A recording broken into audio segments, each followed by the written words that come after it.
Obviously not the result you wanted tonight. It looked like in that last round you were actually starting to gain momentum, and then Dricus was able to put a stop to it, take you down. Talk us through your evaluation of the fight and what he did well and what you could have done better. For me, I have to watch it again because I don't think I was rocked. I think I slipped and I was like, what the fuck was that? And then he was trying to catch me. I was exiting, and I can't remember how he took me down because everything in there is always a blur, and it's still fresh. Just happened like 20, 30 minutes ago. So, yeah, I tried to fight the top hand, and I don't know what mistake I made because I tried to turn into him, but then he got on my back because I was using the fence, maybe, and he switched to a gable grip, and then I wasn't able to separate the hands like I wanted to. Burp. Yeah. I have to watch it properly, like, to really see what happened. But I felt great. He didn't really surprise me in it because I knew it was tough. But again, the strength wasn't what I thought it was because I also got stronger. Even when I checked my weight today, I'm heavier than I normally am by 3 kgs. Normally I come in fight night 89 kgs, if someone wants to look that up. But then today I was 91.5, so I was like, oh, sweet. And I felt strong, bro. And the momentum was there, and I felt like I was winning the fight.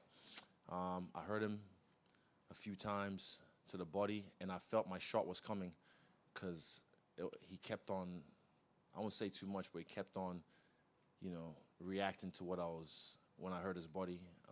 But again, tough dude, strong spirit, and yeah, I wouldn't say I'm disappointed in myself, but I'm proud of the way I carried myself this camp, the way I came in ready, and yeah, it sucks to lose, but at the same time, I'm happy for me and my team. Like, Kai got a great stoppage, Dan entertained the fucking fans with a psychotic fucking mindset. That was fun to watch. And yeah, I felt just not my night tonight. The better man won tonight. When people talk about his fights, right, the two things that seem to come up are he's really awkward and he hits really hard. You've now been in there with him. Is he more awkward than people think, or is he about the same? And does he hit particularly hard? It became predictable. And he hits hard, but I'm fucking, like, there was one, like, his leg kicks didn't really do any damage, but they were hard. Like, and I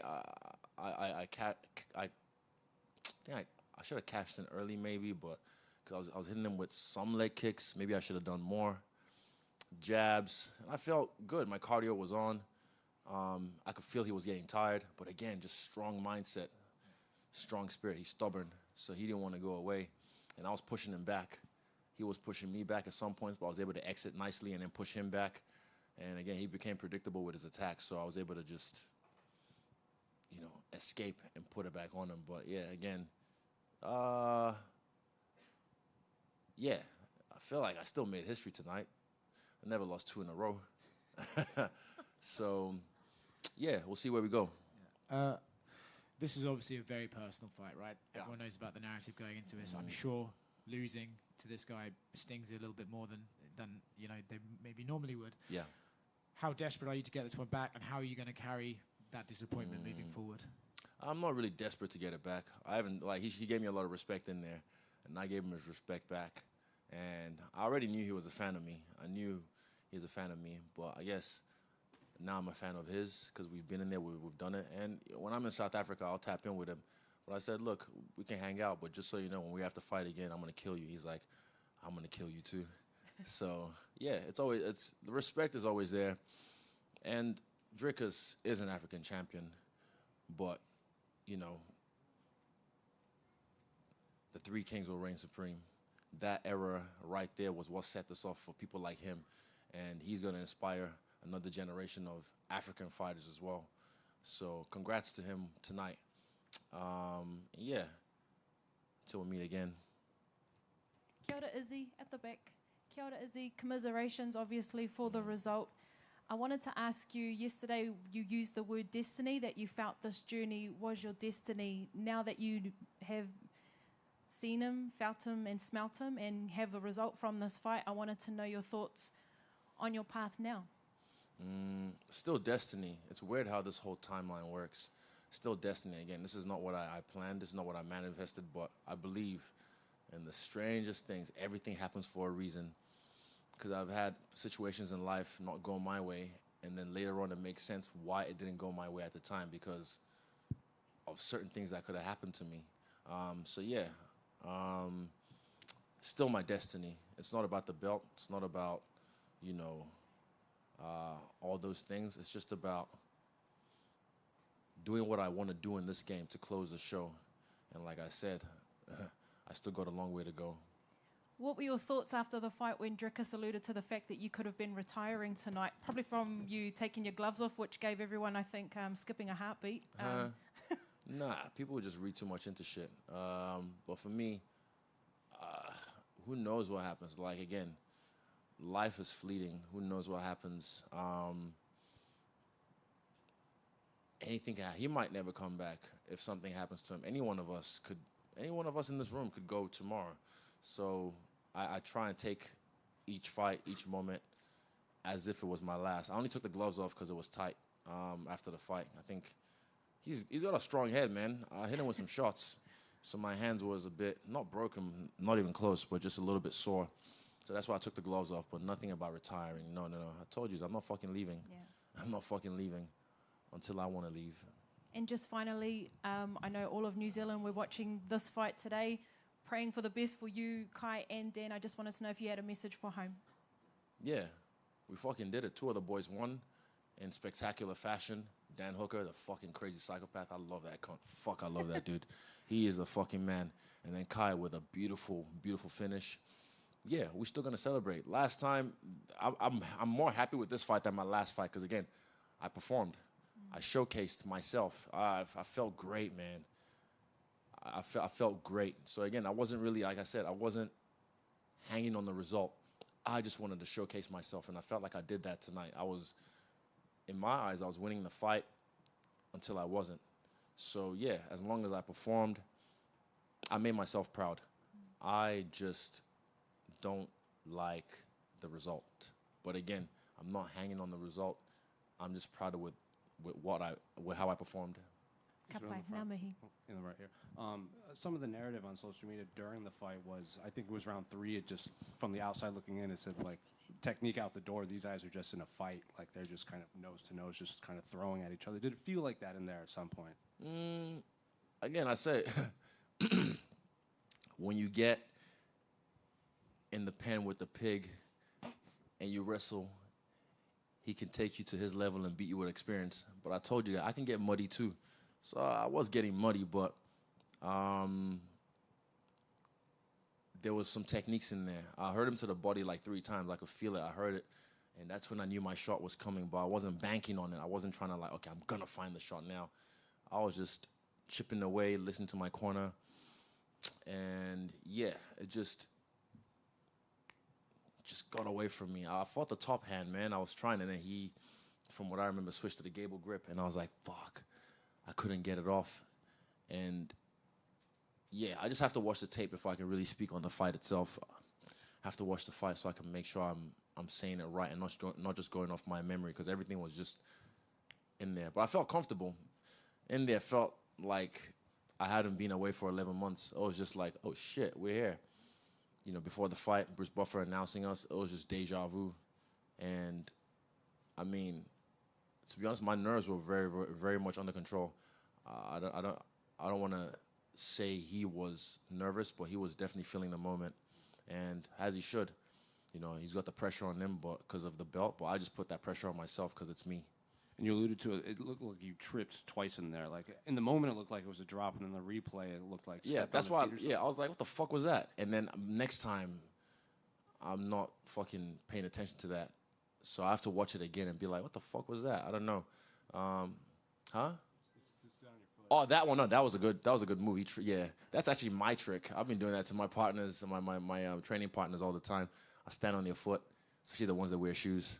So that one was a good one. But the one against the fence was the other one where I was just like, hey, the one he stood on my foot. That was just a good play on his way. And then after the fight, you looked right into the camera and you were talking, but like we couldn't hear what you were saying. Obviously, do you remember what you were saying? You were pointing at like people ringside. I assume your family, and pointing at yourself. To the camera, I can't remember exactly what I say. Look, it's just speaking from the heart in that moment. And again, I will wear my heart on my sleeve forever. I don't give a fuck. I am me. I am an emotional being. I will speak how I feel, but when it's time to kill, you know, I'll do what I do. But again, it's just sucks. It sucks. But look, I'm proud of myself. That's the thing. Like, people will never understand because they've never ever been in this position. So they will assume they project their own shit on me. They think I'd react the way they'd react if they were me. Look, we got some fucking Big Boys barbecue waiting for us already. I've been craving this. It's a famous barbecue place in Perth. While I was cutting weight, I was just on the Instagram page, just like fucking drooling. So we've already got some set aside, and I'm gonna go sit with my team and enjoy that. And then we'll be at the after party. I might sink some piss tonight, take the pain away. I'll go to Nigeria, chop some suya, touch ground with my people, reset myself, and then when I'm back in New Zealand, I'm back in the gym, back on the plan, the off-season plan, and keep working. Because again, I'm not fucking leaving. And I feel amazing. I'm not losing this body. I'm not fucking losing these gains. I feel amazing, bro. So yeah, I'll sink some piss, have some barbecue, and yeah, we'll go again. And then last one for me. I know you said you always knew he was a fan of yours, even like in the lead up to this. At the end in his interview, you said, no matter what the result was, Africa was going to win, whether you won or he won. So did you expect something like that from him after the fight? Yeah, funny enough, there was a South African guy, my Uber, maybe like 3 months ago. He said, bruh, it's like a white South African saying, like, I can't believe I have you in my car. And then eventually, when he dropped me off, he said, man, when you and Dricus fight, even if you win or he wins, I feel like I win. And I was like, exactly. And then we took a picture, and that was a beautiful moment. These are moments that I don't even post about. But yeah, I think Africa won tonight. And like I said earlier, he's going to inspire the next generation as well of African fighters, just the way me, Kamaru Usman, and Francis Ngannou have inspired him to become an African champion. Israel, right here. You said at your open workout that each one of these is going to be special now. It's not going to be as frequent. So do you think, when you want to make the next one special again, is this a bad taste in your mouth that you want to return soon? Nah, people think I give a fuck like that. I mean it. It just takes a lot of work internally to let go of the result. Last time, I lost my fight in a worse fashion, and I was just like, this is my first time getting submitted. Another history. Wow, amazing. Just keep doing it, bro. I'm just fucking great at this. Nah, but that last one was just, see, perspective, silver lining. But yeah, the last one was just something I wasn't happy with. This one, I'm happy with the way I performed, but just not happy with the result. But I wasn't holding on the result. I was just worried about displaying the work we've done, and I felt like I did that. So yeah, you'll see me again when you see me again. I'm not like, oh, I need to do this. I need to go fight for the belt again. I need to, none of that. I'm just doing me. I want to just keep getting better. I want to get better at my grappling. I can't grapple, as you can see. I was able. I think I even took him down at one point, but he had a. Did I have a whizzer or did he? No, I had an underhook. Mm-hmm. He had a strong whizzer, so luckily he stopped it. I just didn't kick my leg high enough.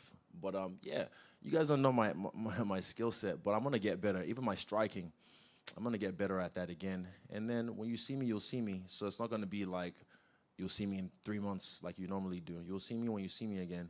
So enjoy me while I'm here, because Hughes will miss me when I'm gone. And you've spent over 40 minutes in the octagon now with Sean Strickland and Dricus. How do you think a fight between them goes? We've already seen that, but again, styles make fights. We'll see. We'll see. I just want to watch this one again because I want to see the work that I did, because I felt great in this. So I want to see and admire what I did right, and then criticize what I did wrong. Last question. Just one over here, Izzy.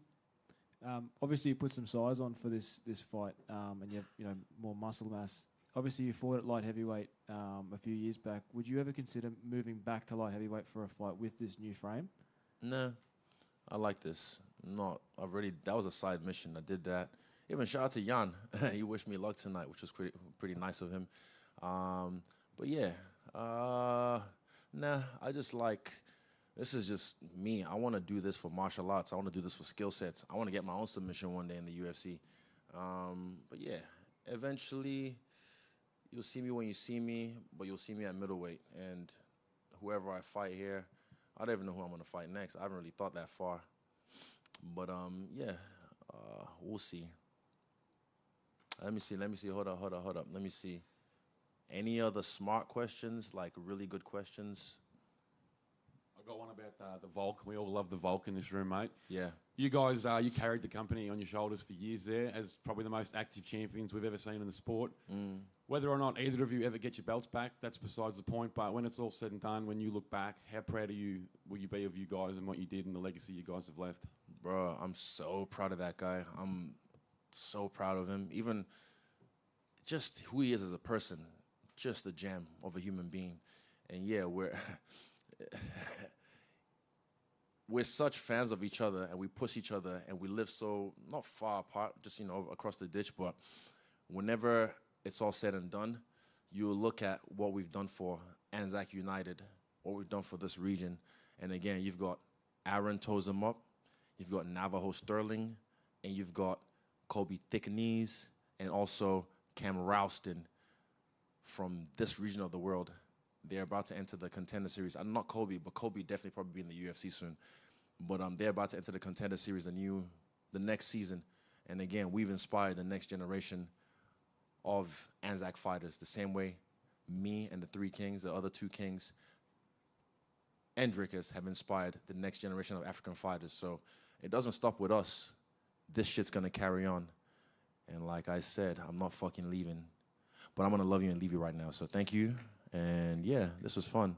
Again, until the next one. Good day, Mike.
Afternoon, everybody.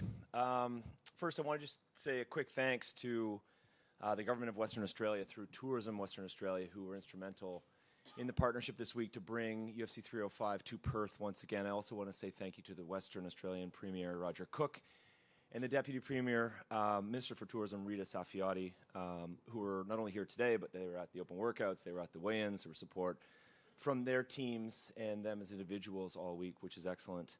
And then lastly, just in terms of the thanks to the Western Australian Combat Sports Commission led by Anthony Grover, another successful event in Perth. The gate today was $5,477,097. That's USD. The attendance was 14,152. Sold out. Slightly larger attendance than the last time we were here. The fight of the night, I'm sure no surprises here, Gamrot and Hooker, and the performance bonuses went to Kai Kara France and Carlos Pratis. It was the highest grossing event that we've had at the RAC Arena, and topped all merch records that we've had in this country for the arena shows that we've done. So I'll open up to questions. Congratulations on a great event. Thank you.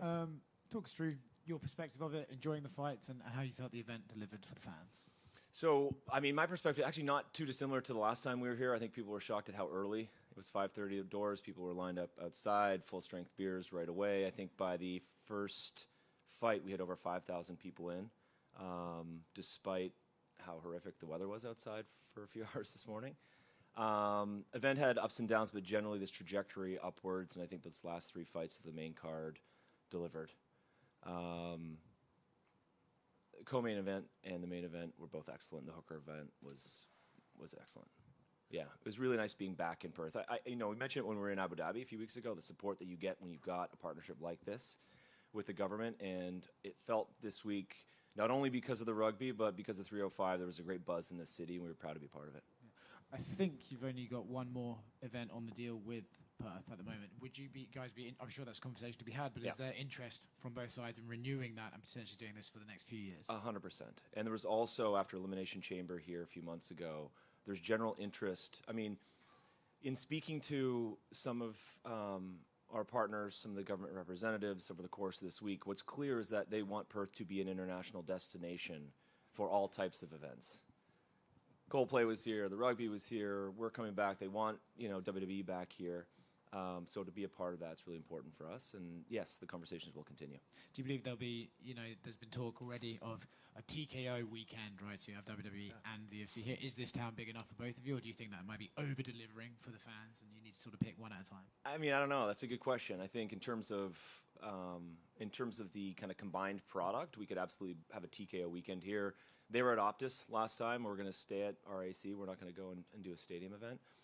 So it could make sense. And the way that the WWE guys have built, their kind of program schedule is you get multiple events. And so maybe there's something that they want to do within Australia for, SmackDown, a PLE, Raw, an NXT event, etc. But for us, our singular focus is to get back to Australia at some point soon or some point early in 2025. Hi there, just out the back. Hi. Hey. Hi. How are you? Sorry, I'm all the way back here. That's all right. Get your attention. Look, we had 3 Kiwi fighters at the top of this ticket. First time it's ever happened in New Zealand and UFC history. When are we going to have the UFC coming back to New Zealand, to Aotearoa? I wish I had an answer for you. We had some people come over from Auckland today to speak to us, talk a bit about our next trip to New Zealand. I don't have an answer. It's always on the priority list. It's always something that we're reviewing. It's a real non-answer for you, but this isn't one of those situations where we'll just say, oh yeah, we'd love to get back. Like, we want to get back to Auckland. The other thing that I think you probably see, maybe hear about or see on social, is the Kiwi fighters are extremely vocal with Dana and Hunter and Sean and Mick about coming back to Auckland, so that's going to play a major role in the decision, I'm sure, too. Well, that's awesome to hear. Thank you. Thank you. Hey, Dave. The judge was removed after the split decision in the Tai Tuivasa Rosenstrike fight. The 30-27? Yeah. Okay. Yeah. Can you just say, did they communicate anything to you and the team as that happened? Anik kind of announced on the broadcast. Just give me your thoughts on that whole situation. Anik announced he was removed on the broadcast? Yeah, he's he was supposed to judge the co-main event, and he's been pulled. So they probably spoke to Dave Lewis. But don't forget that the Western Australian Combat Sports Commission, they're the lead committee here, so they are responsible for those decisions. And I guess someone made the call on, the performance was probably not worth keeping them involved for the rest of the night. So, do you think that's stuff that should happen more often, maybe in the sport, when there's egregious scorecards like that? Just bench the guy for the rest of the night. Yeah, I mean, it's good checks and balances. I think everyone needs to be held to a high standard. It doesn't matter if if I don't do my job or you don't do your job. Maybe it's good to sit on the bench for a while and reconsider the work, try to figure out how to get back on track and do a better job next time. I think just generally in life, it's a decent principle, but it's not for me to say whether it was right or wrong for the commission. And you announced the return to Edmonton coming up in November. Yeah. Are we going to start seeing probably around 2 events a year in Canada going forward into 2025? Yeah, at least. Canada's such an important market for us for a number of reasons. It's still one of the major contributors to our overall revenue. The relationship we've got with Sportsnet now has been great since the beginning of this year, and our pay-per-view business is as strong as it's been in a long time. So yes, at least 2. Front right here. I know we've talked about New Zealand and Canada, but now with Dricus defending his title, when are we going to finally get to South Africa? Yeah, that's a good question too. I think we're probably closer than we've been in a while, and there's significant interest from a few different countries. The Dricus situation is tough. He's the champion. Are we going to take a pay-per-view there? It's the same time zone as the UK. We've just done the Manchester event, so it's absolutely possible. But we also want to make a good first impression, right? So if we're coming to continental Africa for the first time, do we want to do an event in the middle of the night? And then there's financial considerations. If it's a pay-per-view event that we're taking to South Africa or another country, what does the gate look like, and how does that compare to the alternative location for that pay-per-view event? One thing that's clear, and I think this, back to Manchester, is if Dana wants to do an event for the fans, for the growth of the sport, despite headwinds or challenges operationally on where the event is and what time it's going to have to be booked, then, he's going to make that decision to do so. So the short answer is that, we've got a few different countries that we're targeting. Nothing to report right now, but, this is definitely a 2025 thing. We don't want to wait much longer. What's hindering us? Sorry, to your left. Hey. What's hindering a stadium in Perth? We're selling out RAC Arena. What's kind of holding back? Did you go to the rugby last night? Yeah, the weather wasn't great, but the WWE came, and that was, they sold pretty well. I would argue that the UFC is more popular than the WWE, even in Perth. So, is there something on your end that's holding the UFC back from a stadium? I think a few things, and I'm not going to focus on the WWE, but on the UFC side, we've done 5, I think, stadium events in our history. 2 of them have been in this country. I think Curitiba was sort of like an indoor-outdoor, but generally we've done stadium events that have roofs on them. We don't want to take on the risk of weather. The production value or the production cost would be tremendously large if we had to deal with weather, and then you've got the situation of the risk of having a real negative impact on the field of play. Like if that octagon gets wet because of rain, if our equipment gets wet, it just doesn't work out. And I would also argue on the WWE side, they're probably more aligned with a stadium event because of the stage presence. The production is just different than ours. If we had set up an event for Saturday night last night and we had that weather, it would have been a complete disaster. So we're going to make the decision not to go to a stadium that does not have a roof on it. And just finally, what was your favorite moment from the night? Was mine? Yeah. Oh God, the hooker fight. It was unbelievable. He just there was a moment after the second, you guys probably all saw this, moment after the second where he got cleaned up, Cutman where he got cleaned up, everything was good, and he couldn't get off his chair fast enough to get back to the center of the octagon because he wanted to fight so badly. It was great. It was unbelievable. And just finally, your personal experience of Perth, did you get any free time, and what did you get up to? The only free time we had, we spent at restaurants, delivered again, Margaret River's finest. It's great. We love it. The entire delegation, our entire team that's here, enjoys coming to Perth. Any Australian city is high on the list. People take a look at advanced look at the schedule for the year, and everyone's putting up their hand to work this event. All right, guys. Thanks for your time. Thanks for all your support this week. Another momentous event in Australia, and we appreciate all the support that you guys give us. Thanks, and have a good afternoon.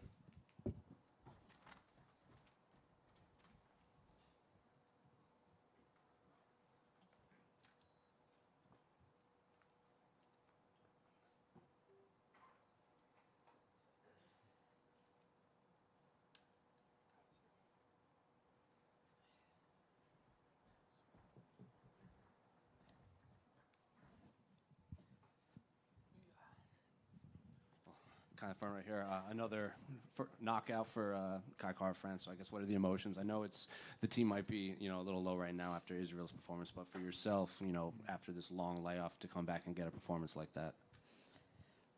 Yeah, it's just proud of myself, proud of my team.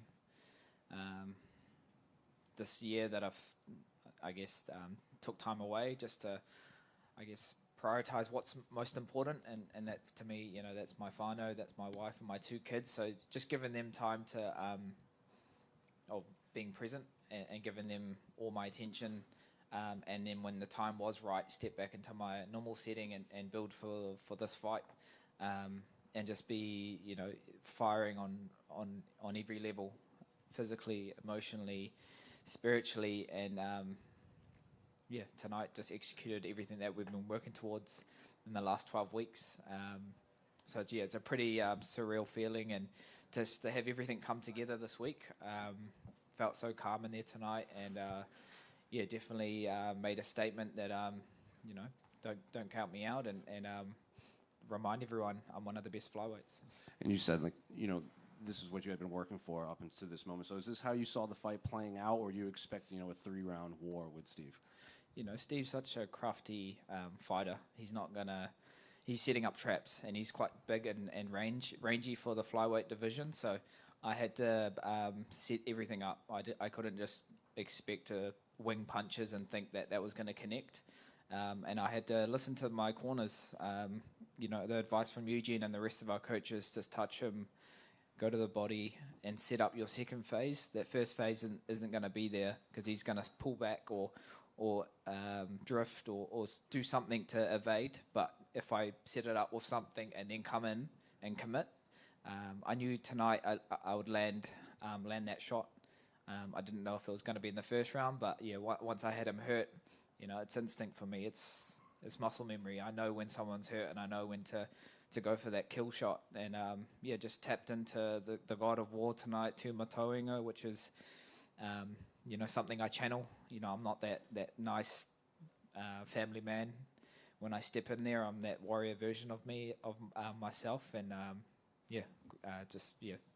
very thankful to get it done tonight. And what do you want next for your career? Because you were one of the few flyweights that survived that initial flyweight exodus, and you've fought pretty much everyone in that top 10. Are you looking for these rematches to get wins back? Are you looking for new faces? You just want a quick route to the title? What do you want for you?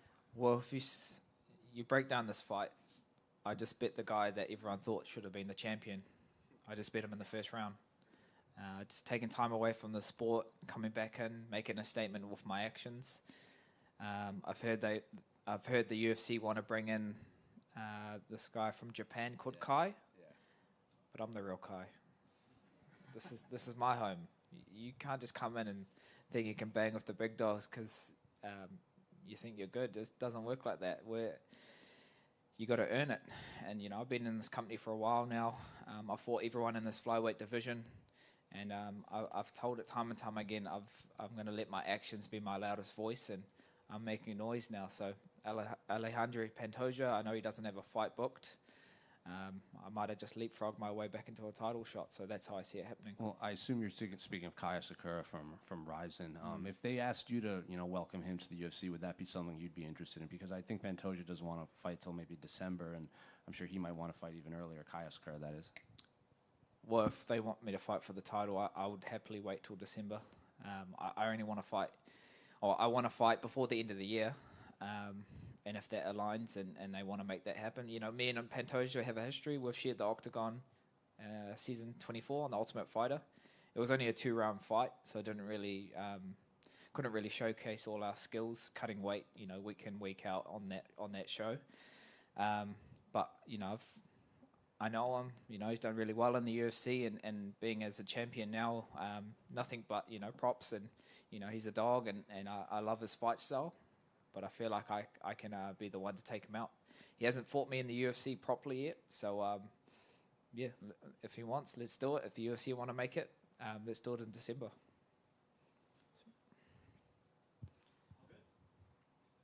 Perfect. Thank you very much. Cheers, guys. Thank you.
Dricus, in front right here.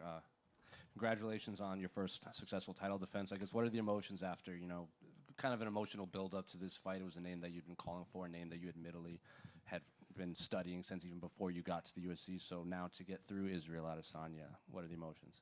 Yeah, I mean, it feels absolutely incredible sitting here. I mean, what a build-up to the fight this week.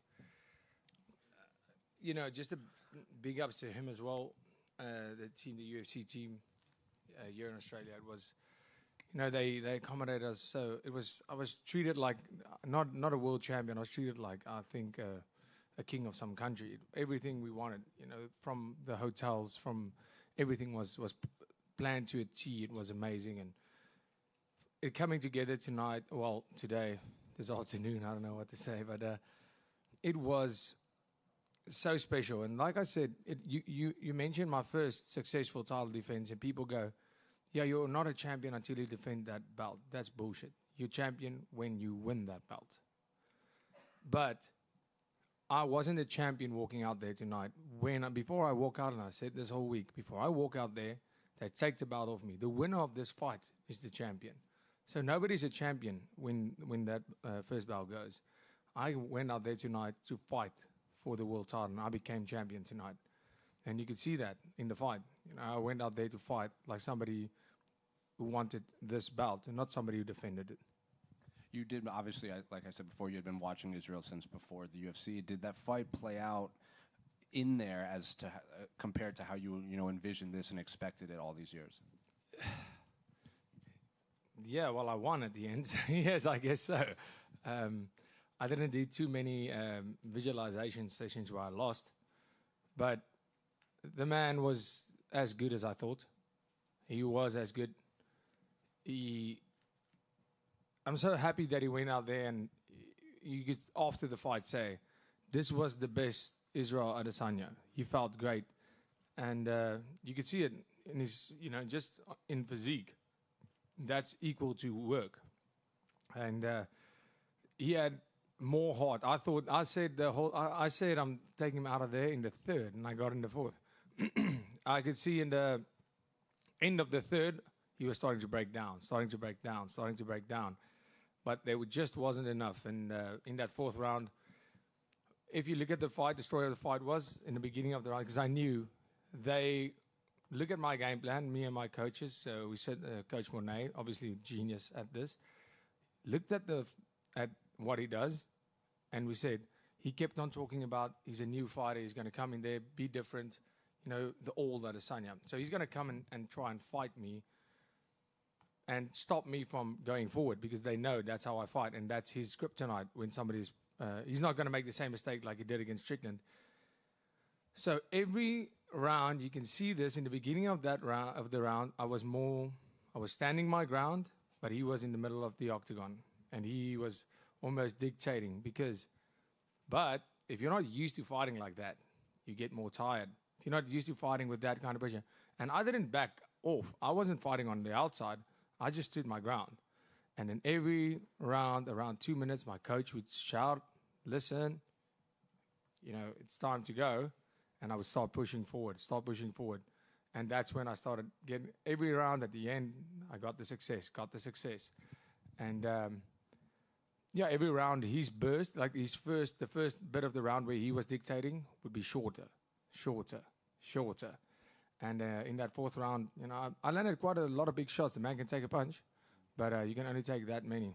He kicks like an abs. Jeez, the man kicks hard. The first inside low kick he kicked me, I think his feet felt like this big.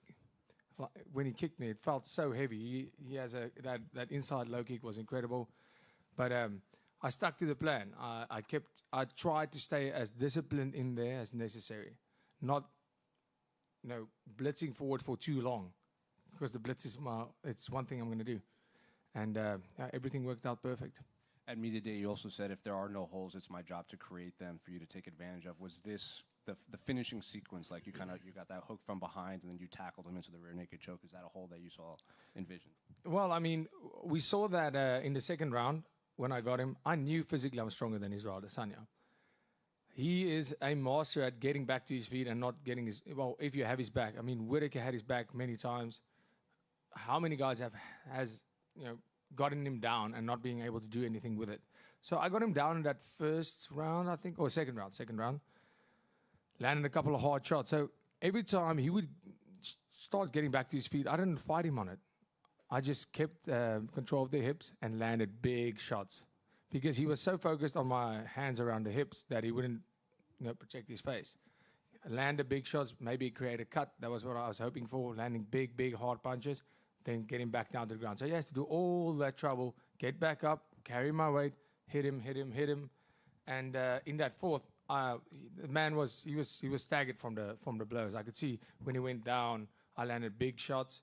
And I didn't plan on taking him down. I was actually planning on knocking him out. And body positioning was just that of the best thing to do right now is to take him down. And I could feel as we went to the ground, he wasn't resisting at all. He was out of it a little. Got the back.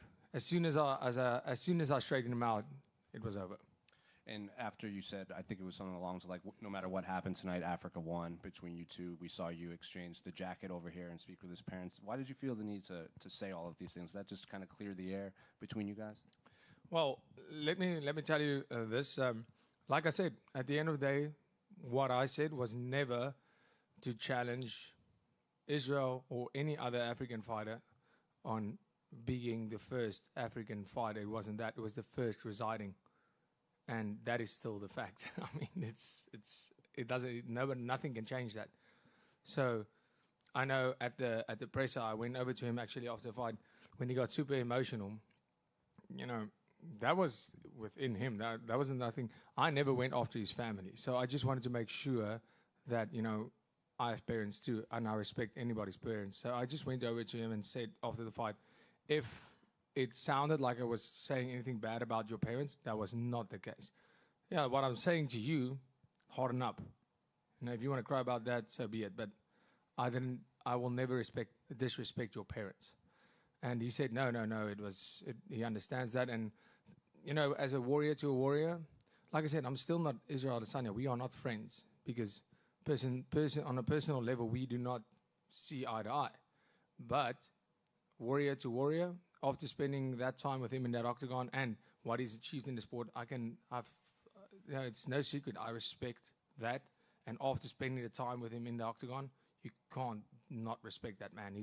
What he's done in the sport. So to give him that jacket was a token of it was a reminder, a token of appreciation. Thank you for this. It's a memory for me. It's such a massive moment in my life, fighting a great fighter like Israel Adesanya. I brought the jacket here specifically to give it to him before the fight. I brought it with me to give it, it was going to be win or lose. I was going to give him that because he said he wants to fight warriors from all the lands, and I respect that.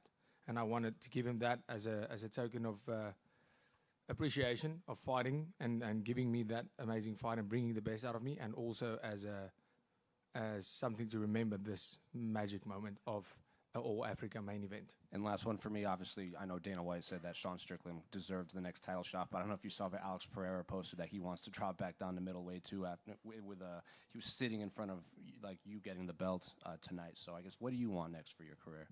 Yeah, what I want next is whatever they give me. I have to be honest. I honestly don't think Alex Pereira should drop down to 185. If he wants to, great, perfect.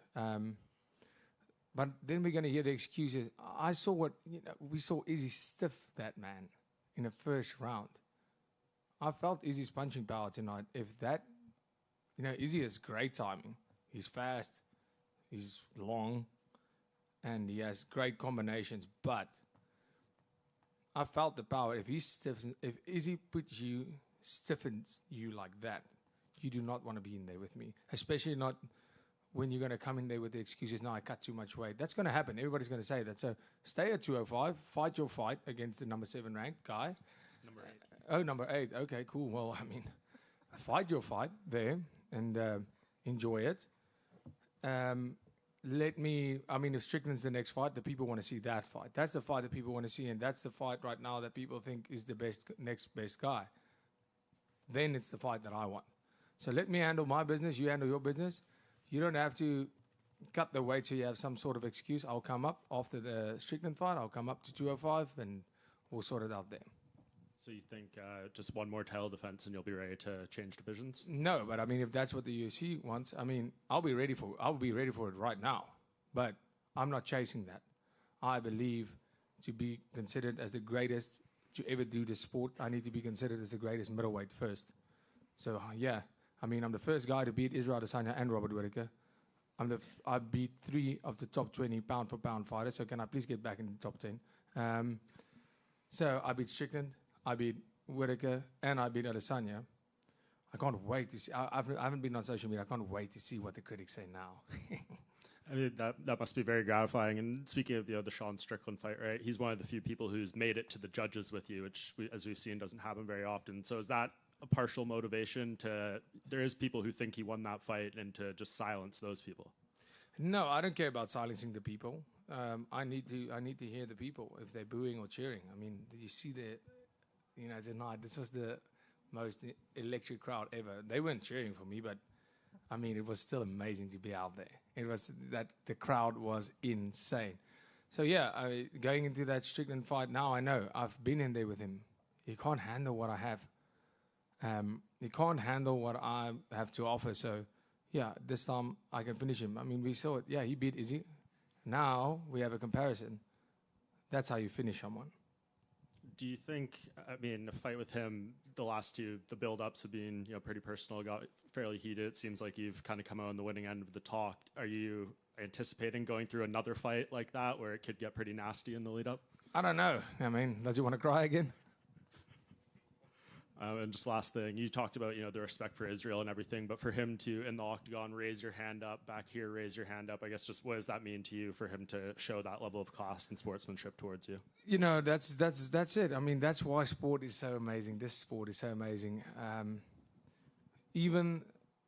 And I say this all the time, myself and Israel, the beef was not fake. The fact that we don't like each other on a personal level was not fake, at least not from my side. It just doesn't, it's irrelevant in that octagon. Say, what does it matter? I'm not talking about I hate Israel Adesanya. I'm just saying that if we were in a social setting, I'd probably not be sitting at his table. And that's fine. Everybody in this room doesn't like each other. Or at least, like, maybe you act if you do. But when you get home, you're like, that guy's such an asshole. But that is the facts of the matter. So... I think he struck a chord there. That's what the truth does. But, but the respect I have for him and what he has done in the sport, it can't be denied, because if you don't, you're an idiot. If you can't see what Israel has done in the sport and appreciate that as a warrior, a fellow warrior, you're an idiot. The man has done great things in the sport. So, yeah, I mean, that's it. I mean, it means the world to me that... that sport brings people together, unites people. South Africa, that is our biggest saying. The great father, Nelson Mandela, that was his biggest thing. He says, sport unites people in a way that politics can never, ever, ever do. And that is a fact. And so that was amazing, what we saw in there tonight after the fight, to be able to do that and show the world how amazing. Even though on a personal level there is no friendship, the respect is there. And just last thing, if you do get your South Africa event, as Dana White said would happen after this, and as Sean, he kind of tweeted out something like, I don't know if it's a good idea to bring me to South Africa. Some of the things he might say, is that maybe a concern around that fight if him come in there? I actually saw something like that, but I mean, my man, we can see Sean Strickland. South Africa, it's different. It's different. We saw that tonight. I said, it's the jungle out there. Sean Strickland, the way he does things. Yeah, I hope he makes it to the fight. Trick is just over here. At the press conference, I asked you if the finish was the main priority, and you said if the finish doesn't present itself, I'll make it happen. Where does that confidence come from, knowing that no matter the situation, you can get the job done? Yeah, I mean. I think more directly what I said was I'm going to look for the opportunity or create the opportunity to get that finish. If not, I'm winning this fight by decision. But when I get in there, it comes from the fact that I know I don't know any other way how to fight. I don't know how to fight to defend the belt. And that comes back to the story of every time I go out there tonight, I became world champion. I had to go and fight and win that belt. And that's what I go out there to do. I don't grapple to win a round on points. I go for a submission. I don't do pad work every day to outpoint somebody. I hit the pads to knock you out. So every time I'm busy with anything, I'm trying to finish that fight. I'm trying to do it with the intent of hurting or getting you out of there. Isn't that what fighting's all about? So the confidence comes from the fact that I know I'm willing to die to get it. I know it sounds like I'm just saying the same thing all over, but that's where it comes from. I know that I'm willing to go for it. And, every time I go there, I'll pull the trigger. I pull the trigger every time I get into the octagon. And my whole career has been like that. And, that's why I'm pretty sure I'm going to win or die trying. And last one for me. Your coaching staff, obviously, Mornay Visser and Henny and the whole team at CIT Performance Institute are probably top contender for not only Gym of the Year, but definitely Mornay's in the conversation for Coach of the Year. I just wonder how big this win is. Obviously, winning the title back in January was big for South African MMA, but to defend the title as well, I think is pretty big for you guys. So what do you think that says about the whole for South African MMA? Yeah, I mean, it shows that we are at a level that... it's massive. It's massive. I mean, just after becoming champion, how massive the sport just grew. I would love to see the numbers of the amount of people that watch this fight from South Africa. I'll actually get back to you guys on that because our local sports network, the African sports network, I'm going to love to see, because I'm pretty close with the people there, and see what the numbers look like in terms of the amount of people that watch this.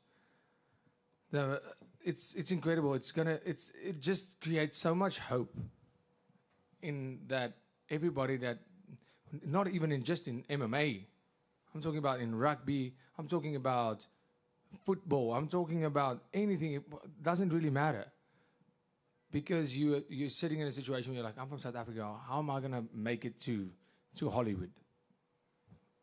Well, this is how you make it to Hollywood. This is my Hollywood. Making it to the UFC is my Hollywood. And right now, this is one of the masterpieces. So it is possible for us. It is possible, and that's what it creates. It is possible to go out there and do great things, even though the struggle is a bit worse, even though you have to do a little bit more. God gives his strongest warriors the biggest burdens because they can carry it, and that's 100% what I believe. Congratulations. Thank you. Dricus, I know you were saying there that you'd rather move up to fight Alex Pereira. But if you look at it, you say, I want to be the greatest, so I need to be the greatest middleweight. If he came back down and you beat him, that would be beating essentially every top-ranked former middleweight champion that's currently active, which would probably solidify your claim as one of the best of that division. No, sure. Let him do it. Cool. One from me, Dricus. Sorry, over here to your left.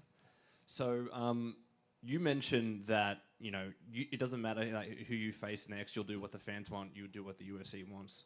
Personally, if you're willing to answer this, who do you think would be more deserving, Sean Strickland or the winner? Robert Whittaker. There we go. Thank you for that. Robert Whittaker deserves the shot. I think he's being done over. Mm-hmm. Whittaker beat Costa. The only thing, Sean Strickland's only saving grace here is the fact that he went a decision. Yep. With me. That's it. So, yeah, I mean, Robert Whittaker beat Costa in a more spectacular fashion, I believe, than Strickland did. And then, willing to step up fight comes out, he pulls out. Whittaker fights not a nobody in the sense of he's not ranked. He can only lose, and it's a great fighter. Ikram, right? Ikram. Yeah. He's an amazing fighter. He's really good. Whittaker makes it look like he was fighting an amateur. And what does he get for it? Nothing. Then says, okay, I'll fight Hamzat again. So he beats Hamzat, and you're not giving him a title shot. He's pulling on he's getting the short end of the stick, unfortunately. But that's not on me. I'll fight whoever. So Strickland right now, that's the fight that people want to see. So that's what they get. But Whittaker is definitely the one that's being done over in this, in my opinion. He's more deserving, but life's not fair. And you mentioned before that you can't wait to go online and see what the critics have said. I will share this with you. One of the biggest, let's call it criticisms, are people saying that in the third and the fourth you were looking gassed. But you were touching on before, that was part of the plan, conserving energy and playing possum. Would you say that's correct? Playing possum? No. Looking gassed? Yeah, sure. That's why I finished him. Yeah, if that's what gassed means, I'm in. Call me gassed all day. I appreciate it. Thank you, mate. Drickus, just down here to your right. Okay. Before the fight started, when Bruce Buffer was introducing you and there was just all these boos raining down, I think it was the biggest smile you had on your face all weekend. Can you just take us through what you were thinking there? Were you using the boos as motivation or just embracing the crowd? No, it's just been the same as any other place I went to. Canada. I told them that's what's going to happen, but they refused to listen. Did you hear the cheers after the fight? That's why I was laughing, because I knew, shame. And just I can't wait to hear all of you cheer. And I just thought about it this way. I'm standing there, and I'm hearing all these boos, and I'm like, there's no way I've finished this guy, and this place just starts booing. So if it happens, it's going to be funny, but I know there's one guy who's going to sit next to another guy that was booing as they introduced me, and as I win the fight, the one guy's cheering, and the other guy goes, what? You were just booing, and now you're cheering, and that was funny to me, and, well, I mean, it's amazing. It's amazing because that's what we're here to do. You know, all the media talk, all that stuff, it's funny, it's great. The people pay a lot of money to be here, to watch these events, and at the end of the day, they come to be entertained, and that's what I come to do. And that's where that confidence comes from, because I come in there and I make a promise to the fans every time. I'm going to come out there and give you a show. I'm going to entertain you. And I haven't watched the fight, but I believe it felt like it was one of those fights. It felt like it was all out. I gave it my all. So that's what I'm here for. I'm here for being a warrior. I'm not here to win. I'm here to win and be entertaining at the same time. I think there was a lot of South Africans in the crowd that helped your cause at the end there. But just one final one. Did you get your money from What Tai a backhanded compliment. Well, screw you. Tai Tuivasa, did you get the money from the bet that you made from the rugby union game? No, not yet. Thanks for reminding me. All good. Congrats on the win. Thank you. Thank you, everyone.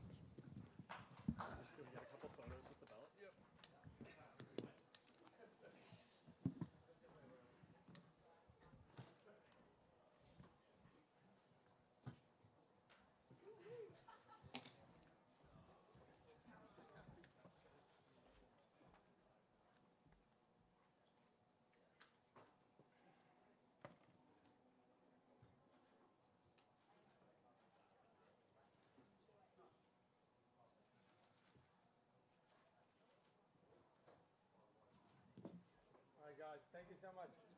Have a good one.